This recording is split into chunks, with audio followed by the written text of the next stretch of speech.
Hey everyone, this is PrinceWatercress and welcome to a brand new Let's Play. This time around it is Growl for the Sega Genesis and Mega Drive, released earlier in the early 90s, in the arcades first. It eventually made its way through the Genesis and Mega Drive, and guess what? After playing through it like 2 or 3 times, it's not that good. It was originally released in Japan as Runark, some of you may remember it by that name. It was renamed Growl when it came to America. Let's look at the options real quick, shall we? You can switch between normal and hard difficulties, and you can choose between having 3, 5, or 7 credits, which act not only as continues, but as lives. Controls are A button for attack, B for jump, C for your special attack, assuming you stick to the default controls. And we have 4 playable characters that you can choose between. Jen, Burn, Con, and Jack. Gen is basically the middle-of-the-road character. Burn has the most life. Con has the most life and jump, but the weakest attack, along with Burn. And Jack has the strongest attack, but has an average jump and the lowest amount of life. I'm going to be playing as Con because that's the one guy that I beat the game with. In the early part of the 20th century, a group of evil poachers were killing animals, really. And our 4 heroes are going to be the ones to stop them. Right after this bar gets firebombed. First thing you want to do is grab that rocket launcher in the upper left corner. Grab that and only that, and use that to wipe out all the enemies here. You'll notice there are only 2 shots left. If you look in the lower right hand corner, we're going to take advantage of those. Let's go ahead and use that last shot, then press C to get rid of the rocket launcher, and then grab the machine gun before it fades out and goes away. Now, the rocket launcher and the machine gun, you can still use them as melee weapons even after all the ammo is gone. We're going to use this to try to get the whip, which, because this is post-commentary, I'm going to tell you right now, I failed at getting because, well, my terrible luck. Ironically, this is my best run that you're seeing here. So, here I'm basically forced to stick to the machine gun because I couldn't get the whip in time. And I want to get the whip because it lets you attack from both ends. You can actually hit enemies from behind with the whip on both the, I believe, the first and the last frames, if not just the last frame of the attack. Of course, it's still possible to get hit while you're using a weapon to your advantage. So, in case you get hit, which causes the weapon to be knocked out of your hands, use a special, then try to get the weapon back as soon as possible. Also, these dark brown barrels that I'm hitting, which would have killed enemies if I went a little further up before I hit it, would have killed all these enemies in one shot. There is a standing combo that you can use just by pressing B over and over, but guess what? It never comes out fast enough for me to really utilize it, and therefore I never end up using it. When a beat 'em up has a standing combo that you cannot even use completely before you get hit, like if the enemy is very easily able to hit you out of it, that's bad. So I might as well go ahead and mention the enemy roll call here. We got the guys in the red, yellow, and blue. Some of them will carry knives. If they do carry a knife, you want to get in close so that way they don't throw the knife at you and instantly knock you down with it. Some of them will also carry weapons such as the sword, which is okay, but leaves you vulnerable in the back. You got the women that will sometimes throw firebombs at you. Sometimes they'll hit their own teammates, which means that the bombs don't discriminate when the explosions finally start happening, complete with that nice orange glow that comes when a bomb explodes. And we also got these new guys that dressed up in Middle Eastern garb coming out of these trains. Some of them carry whips, and speaking of the whip, that's finally what I got. Now you can hit enemies with the whip while you are attacking, not only from the front, but also from behind on the end of that attack. And even then, it's still possible to be hit out of it just through the enemies just getting dumb luck. Thankfully, I always manage to get my special, hit a bunch of enemies, run back to the whip, grab it, and then start striking enemies again. And sometimes you'll see cutscenes throughout the first half of the game where the animals that are being poached will actually come to your aid. Like this hawk who is trying to scratch this guy's eyes out, I'm assuming. We're gonna save that guy for last as we take on all of these women and male enemies with the caps. And as long as those bombs aren't thrown, you don't have to worry about them exploding on you just out of nowhere. There is a new weapon to the right side of the screen there, all the way on the edge. That is the rock. Those things can be used over and over, assuming you can keep it on screen like the whole time. And they never fade out even after you throw them, which is a really good thing. Just make sure they don't go too far towards the edge of the screen, because you may not be able to grab them and use them again if that happens. Now it's time for our first boss, which happens to be this guy. You want to hit this guy in a way that would knock him down while he's running at you. The problem is I can never get it to work. And he knocks me down and I have to hit him away from me with my special.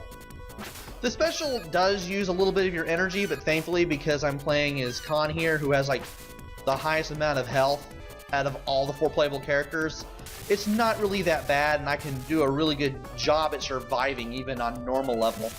I never even played it on hard. I don't feel like it. I don't expect to. I have no intention of doing so. So while I'm trying to hit this guy from a distance, only to have him explode when I finally get it right, I might as well go ahead and mention the heads-up display down there in the bottom of the screen. Right down there is your health, those 3 bars followed by the gray one. That's how much health I have right now. And below that is the score and the high score. That's it. And there's only 1 player mode. There is no 2-player, so sadly, you're going to be playing this one alone, unlike in the arcades where you could actually play with friends. Which really stinks, because this could have been a good game, but unfortunately it just ends up falling flat. Also, the heads-up display also acts as a message box in some of the cutscenes where the enemies do antagonize you or the animals. And I thought I lost that whip for good, but thankfully I managed to get the whip back there as the hawks are attacking the enemies. Oh, and you also want to watch out for those little wooden posts there in the all the way in the back. You want to stay near the bottom of the top of the train when you near the end, because those wooden posts will hit you and do damage. And when you leap down from the top of the train, when it's done, you enter a bonus stage where you can bust a whole bunch of barrels to get some power-ups, including an apple, which we found before, which will give you one whole unit of life back. And of course there are other weapons you can get, such as the bomb, the rocket launcher, the machine gun. I'm going to go ahead and stick with the whip. So yeah, the cutscenes, the little brief in-game cutscenes that I was talking about. Usually it's you being antagonized or the animals being antagonized. Usually it's the animals. And there's some text down there. In the arcade version, there were actual speech samples for those little brief in-game cutscenes, and well, the Genesis / Mega Drive version does not have it.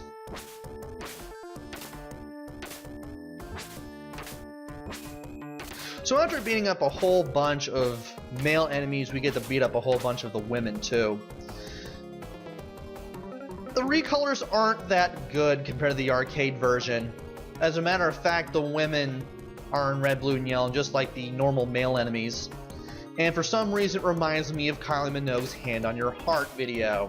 The music video for Kylie Minogue's Hand on Your Heart, where you saw Kylie in a red dress, a blue dress, and a yellow dress. I guess that they wanted to use primary colors just for whatever reason, but the colors were much more varied in the arcade. As a matter of fact, one of the female recolors that you would see off and on actually had a brown skin hue and wore green, which kind of reminds me of the album cover for one of Jackie Graham's albums. Yeah, I'm probably going into referring to things that you will probably have never seen in your life. I apologize, but I might as well just go ahead and get these stats out there because this is a 34-minute video. It's one continuous game. There's really not much to explain except get the whip, hold on to it for dear life, and just thrash at enemies, and if they hit you, just hit them back with the special. That's it. Why am I giving you that advice? Because, well, let's face it, the standing combo was poopy. And even if the enemies are hunched down near death and you can actually hit them with a finishing blow while you don't have a weapon, or even if you do have a weapon, which never happens very much, yeah, I wouldn't fight with your fists in this game. That's how bad, that's how not terrible the game is, but it really makes you wish it was better. I love the premise of this game. You're playing as 4 guys, 2 of whom wear bandanas and 2 of whom look like Indiana Jones, especially with that whip, saving all those animals, and just game mechanics just really get in the way of this game being great instead of just being good to mediocre. Probably even bad in some aspects. Speaking of animals, you probably saw those deer that ran over all those enemies. Yeah, I stayed all the way at the bottom of the screen in that one section, and then just let the deer do the work. That's it. Also, I forgot to mention that when the normal male enemies have the knives, they will throw the knives at you if they pick one up at the first opportunity. They love carrying those weapons into the battle, and they love just hitting you, knocking you down instantly, and just knocking your weapon out of your hand and forcing you to go back to the whip and try to grab it without being knocked out again and without losing it. And right here, where we have this nice cobblestone tilage and this corner, we have a new enemy. These fat guys in suits, ties, and fezzes. You want to hit them once, then you want to sidestep up or down because they're gonna do a diving elbow attack on you after you hit them. And you're gonna have to keep doing this until all 4 of these guys in a group are dead. And you can never hit them with a full combo. They're always gonna respond to being hit one time with a diving elbow no matter what. And it's really, really annoying. You can't even jump kick them out of that attack. All you can do is sidestep, and that's really, really annoying. But with some adept sidestepping that I usually did in my previous runs through the game, like all of maybe 2 or 3, I did a little better here. I instead of the LP curse, I kind of had the LP blessing, as I have to do this again. At least they give you music for when you're facing a boss or a mini-boss, of which the moments of that happening are few and far between. I like the music. It's not that bad. Play control isn't the worst, but again, it's just the terrible standing combo and the fact that you have to have a weapon on you in order to really survive in this game. It's pretty bad. And now we're on this ship. I'm going to go ahead and grab this apple to refill 1 unit of health. That's another gripe I have about this game. Health pickups are few and far between, and the game is pretty much on the unfair side. It's not like horribly difficult, but you wish the difficulty was better balanced, and you wish that all these enemies didn't pop up at once and went straight for your throat. At least this guy in the blue I managed to keep behind the wall here, as all those enemies that came out from the left, and now from both sides walk just right into my whip. Get used to me doing this throughout the first half of the video, which we're almost done with, because this is how you survive the first half of the game. Grab the whip, hold on to it for dear life. I keep stressing this And no matter how many times I stress it, I can't stress it enough. Also, I'm doing a really good job of keeping these women away from the bomb. That's good.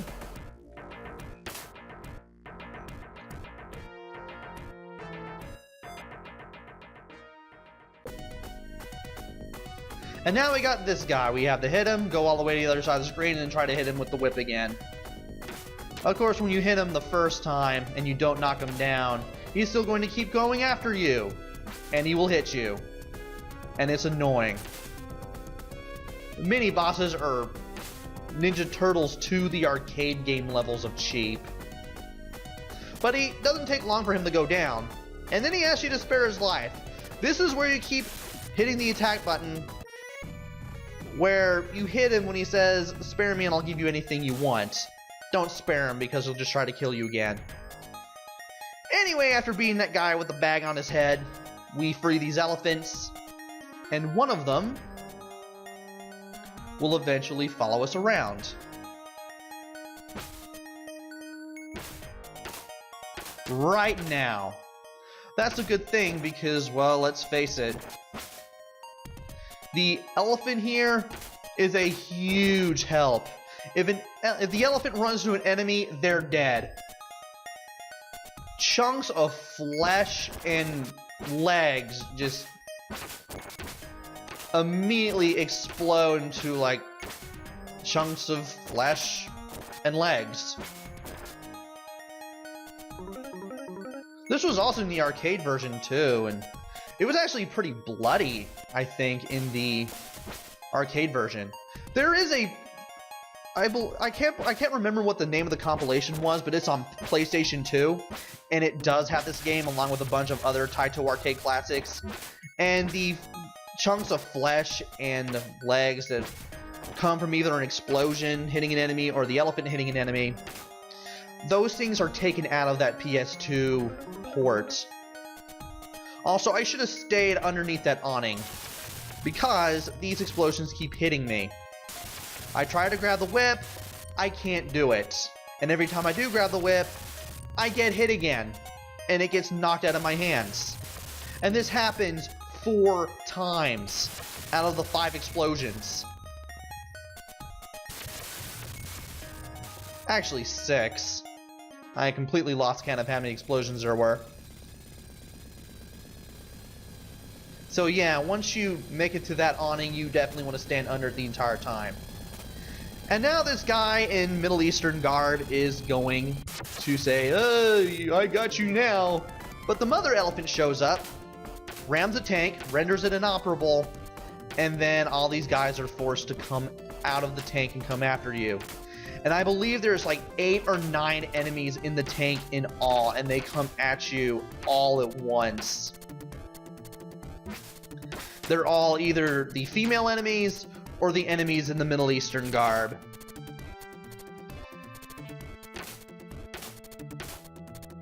Either way, I can take care of every single one of them with the whip. And there we go. And I believe, again, I believe there's 9 people in that tank in all. How that many people can fit in a tank that huge, I will never figure it out. But anyway, we move to the right past the tank. We got a few more of these guys. And you see firsthand right there why the whip makes the game easier. So much easier. I mean, with this whip, nothing can stop us now, right? Right?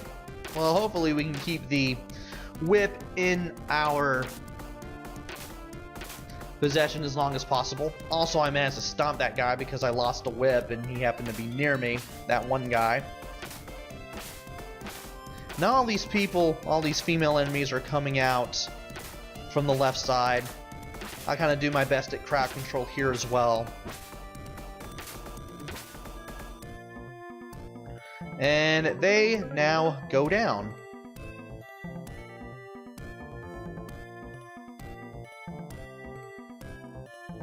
And now we enter the cave, and we've lost the whip. We are now carrying a torch, and while we are in this cave, we can't even do our special, and we can only see like only a few feet in front of us. To get to this part, all you need to do is just go all the way to the bottom of the screen. Just jump from one side of the screen to the other, and every time you jump, do a jump kick. 98% of the time you will not get hit, at least until you reach the end. And in case you're not hitting an enemy, you can just keep jumping a little further to the direction you're currently going, and then double back and try to hit the guy again. Believe it or not, this strategy absolutely works. So believe it or not, the cave section was redone for the Genesis. The arcade version was not like this at all. Matter of fact, I don't even remember if the arcade version had a cave section much like this one. Actually, now that I think about it, it did, but it was nothing like this. I believe you could still see throughout, and you still had your weapon the whole time. I think. My memories of the arcade version are pretty hazy, and it's been a couple of days since I saw a run of it on not Afterburners, but Replay Burners. Afterburners is our Twitter. And let me tell you, the gameplay video on Replay Burners that I saw prior to doing this Let's Play of the game, which is going to be just this one video and a long play where you don't hear me speak through this entire video. That person who played through it made the arcade version look dead easy. At least I'm doing the same thing, more or less, but I'm still getting my butt handed to me. Oh, in the arcade version you could do your special move in the cave. Sadly, you can't do it in the home port, sadly. I don't know why they did it like this. I don't know why the developers thought that this was a good idea. Suddenly lose your weapon, and for as long as you're in the cave, you can't use your special. That just really killed it for me. Believe it or not, I actually didn't like it. I still don't. And I'm forced to hop around like a madman from one side of the screen to the other, as far down as I can go, and risk getting hit now because the fat guys and the fezzes are back. Elbow drops and all. And now we're out of the cave, and guess what? Guess what happens as soon as we come out? We lost our weapon! We don't have a whip anymore, and we'll never see one for the rest of the game. Anyway, we are now caught in a landslide. This piece of ground slides down, and as soon as the landmass stops, you want to be ready to jump, so that way you can leap right into that hawk who takes you over the pit onto here, where you are now at the enemy's mercy. I do like the fact that you can do that kind of attack where Khan just grabs the guy and just slams them back and forth, kind of like Teenage Mutant Ninja Turtles 4, Turtles in Time. But those moments are kind of few and far between, because I keep stressing the fact that you should always have a weapon on you, because the standing combo was terrible and it never really gets you anywhere. At least as far as I could tell. Maybe I'm doing something wrong, maybe I'm too close to enemies. Maybe it's just because the enemies are complete jerks and will jump you first opportunity, as they're doing now compared to like before we made it into the cave.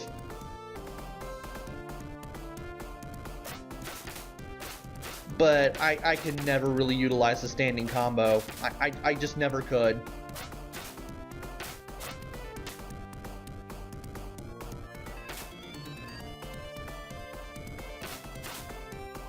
Now let's see if I can strike her again. Thankfully I can.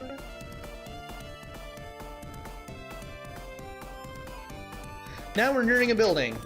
And with that, we have more of the fat guys and the fezzes. Even the weapons trigger the elbow drop attack immediately on the first strike. Even the sword does this. They become immediately invincible to the second strike of the sword combo. And I can't hit him with it, and I fall victim to a flying elbow every single time. I hate it, I hate it, I hate it. And the 4 kinds of enemies that we've seen here, that's all you see aside from the mini-bosses the whole game. There is not a lot of enemy variety in this game. You just have 4 kinds of enemies, all of whom are annoying. The fat ones, whom I can't strike when they're on their knees like that for some stupid reason. And once you've basically seen like the first few fights, basically once you made it to that part with the cobblestone in the corner and where we first met the fat guys and the fezzes for the first time, you've basically seen every battle in the game. Sure, the game will mix it up and there are a few palette swaps of the enemies, but there's only a few of them. There's no differentiation in life or strength between any of them on any of the enemy types.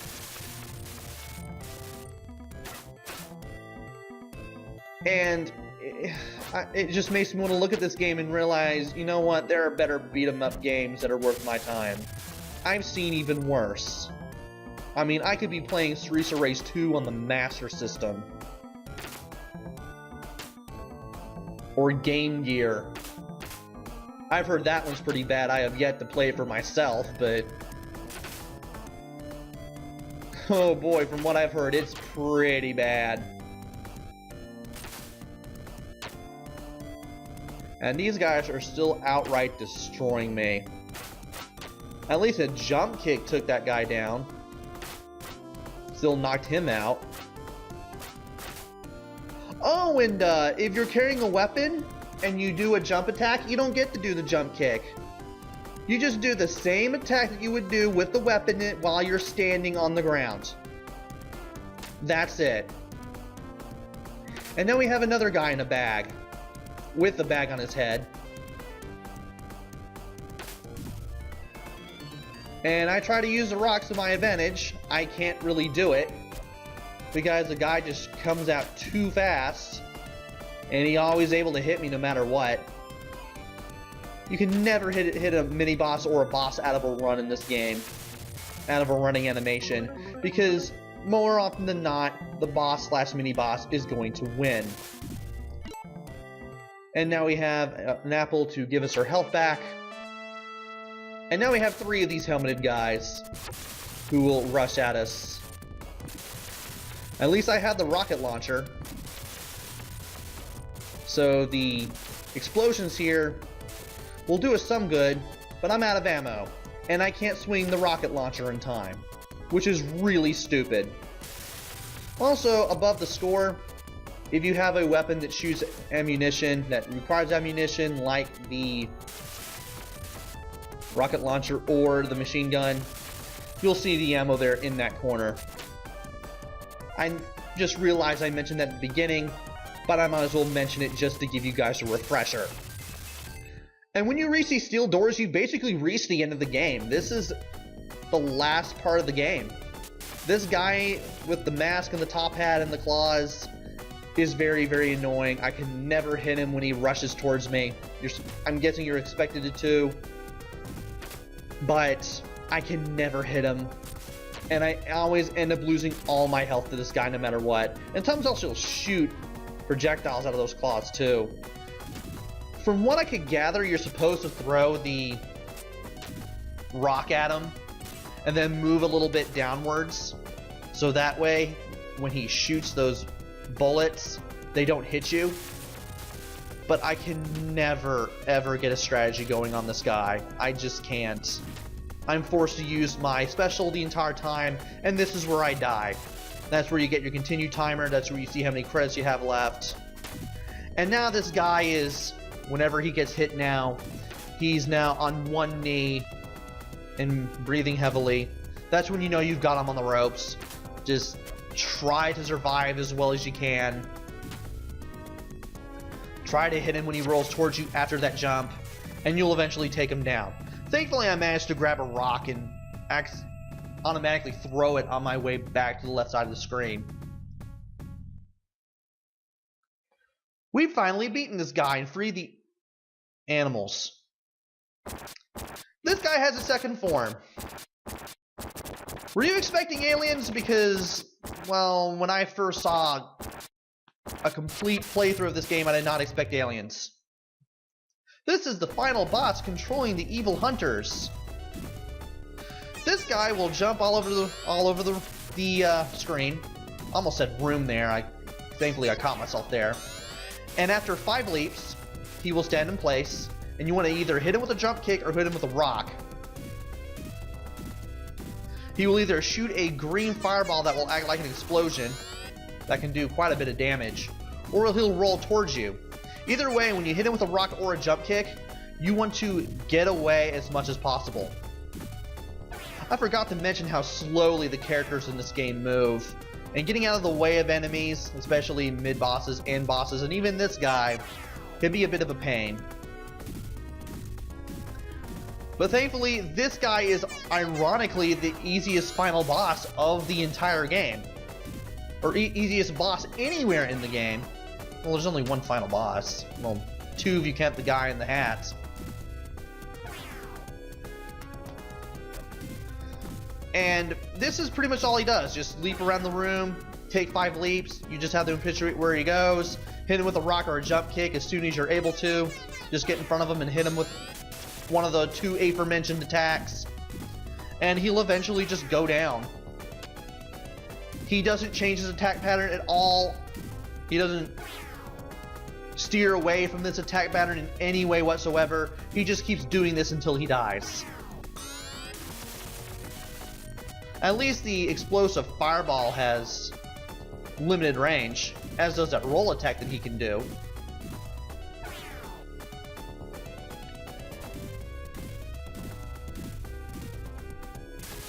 And with that hit, he explodes, and you've done it. You've beaten Growl / Runark. The door is open for real this time. All the enemies were kept in behind those walls and the barbed wire for whatever reason. Probably to get all those evil poachers' money. Are finally free. You free all these deer, these 2 elephants. And with that, we look up into the sky. We go up above the canopy of all these trees. And we eventually look up at the moon, where we will see a bunch of fireworks and mountains and clouds. And we finally see the stars, and we see the credits roll. Right after we see the moon and the fireworks. So, yeah, this game really could have been better. Give me a standing combo that actually fast and can actually work, like in, say, Streets of Rage. Don't make me rely on a weapon all the time. That stupid cave section. Just so much of the game's mechanics just work against you, making a game that was actually really easy for me to get through amazingly hard. Not amazingly hard, but more difficult than it should have been at the same time. The controls are great. It's not absolutely terrible. The music and sound aren't bad.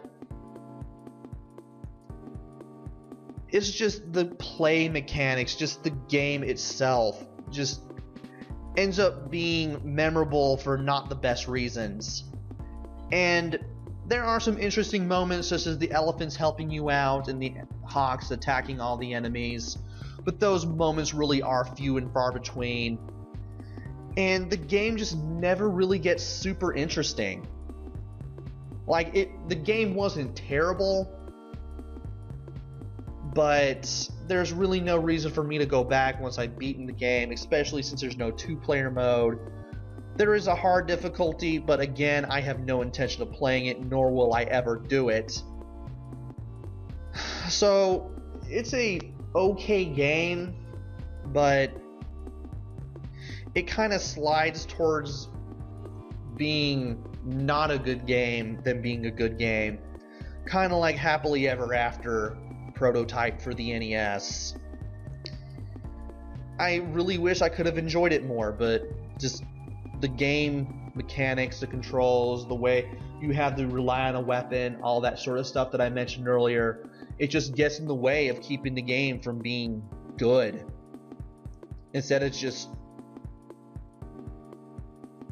meh, it's just boringly average. And there are better games in the beat-em-up genre out there, even from that time period. I mean, Streets of Rage came out in 1991, and that game is much better than Growl / Rune Arc.